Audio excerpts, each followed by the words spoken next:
These days, it's no wonder that people talk about the end of privacy when just about anyone can find your credit score, the value of your home, even if you have a criminal record.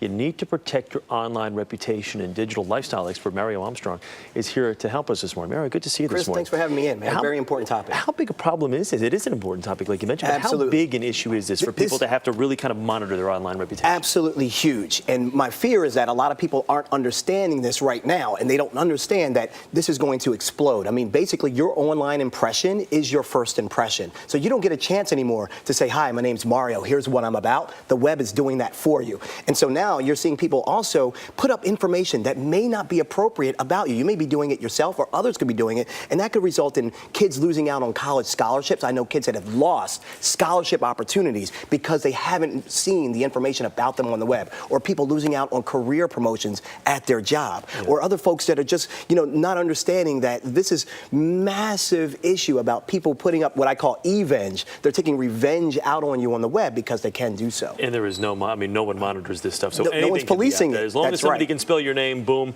it could potentially be there and it could hurt you. So how can people at home monitor their online reputations? What can they do? A couple of different ways. I mean, the first thing is you should start searching on your own name, and you should start looking to see what's out there. And also pay attention to what you're doing in social media. You have to be aware and vigilant about what you're posting on Twitter, what you're putting up on Facebook. But those are kind of the obvious things. Then you start moving into using different services that you could be not aware of, that could be tracking your information, everything from your home value, your ethnicity, where you live, how much income you make at your house. So websites like Zaba Search and Spokio, and these websites are search engines for you to find people. And we're used to using Google and Bing and Yahoo to find information, not really find people. And these new websites are people-based search engines. Honestly.com is another site you talk about. How do these sites get all the information now? Well, it's all publicly accessible information. So it's all already out there. It's legal, it's legit, it's your utility bills, it's your public records, your private personal property records. All of that information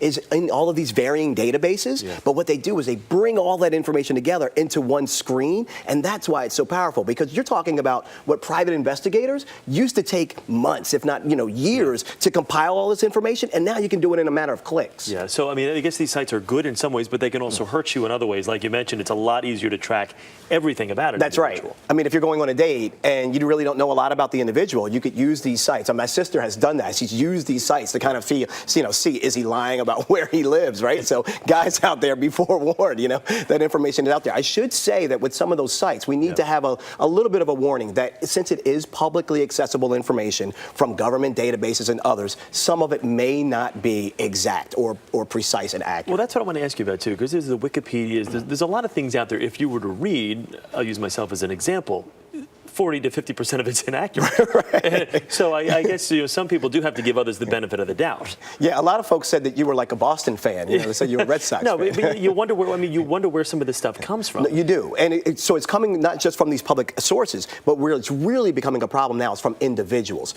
People deciding to post up information about you that you don't know exists. They're taking it out on the web because they can hide from the veil of the internet, and they can be anonymous and post all types of information that can really damage your character and damage your opportunities. I think people feel, for the most part, when it's online, well, then it must be true, and then it's out there in perpetuity forever. So how, if you do see inaccuracies out there, or there are bad things written about you, if you're a doctor or a lawyer or something like that, things that could kill your business, how do you strike that stuff from the record? So from the people-based search engines, you can scroll down way to the bottom. They're not going to say, hey, remove yourself real easy. But if you scroll right down to the bottom, hit the privacy tab at the bottom, it'll give you the steps on how you can remove yourself from those sites, but that information is still publicly accessible. So if another site pops up, you have the same problem. So that's when you want to take it a step further. And then you're looking at services that you could use, things like reputation.com. I've used it.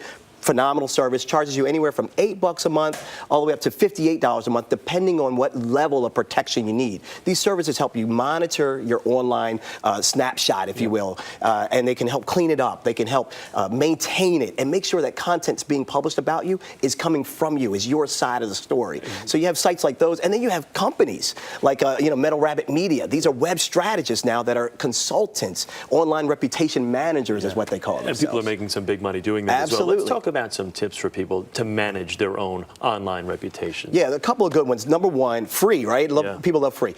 Google Alerts. What you can do is you can set up in Google an alert that will email you anytime your name is mentioned on the web. So that's easy. Okay, build your brand. Build your brand. So this is 2 easy steps. Number one is buy your own website name. So buyyourname.com, or buy it for your kids. Even if they're not old enough to have an online presence yet, buy it so they're secure. And then start a blog to create your own content. Customize your Facebook settings. Yeah, absolutely, because photos is one of the biggest things that gets you in trouble the most. Yeah. You don't want those photos showing up. So if you customize that so that you're not tagged in photos, you won't have to worry about inappropriate images showing up on your profile page. Remember, if it would embarrass your parents, don't put it up. And finally, monitor search engine photos. Yes, because a lot of people use search engines to type in information and type in a keyword and get information back, but they forget you can type in your name into a search engine and then click on images, and it'll show you what images are associated with your name out on the internet. And to fix that, just make sure you're uploading new photographs with your name in it. So Mario Armstrong's wedding or Mario Armstrong's graduation photo. That way the images that you want to appear will. Mario, some great information. Thanks for having me on. Thanks for being on with us this morning. Great to see you.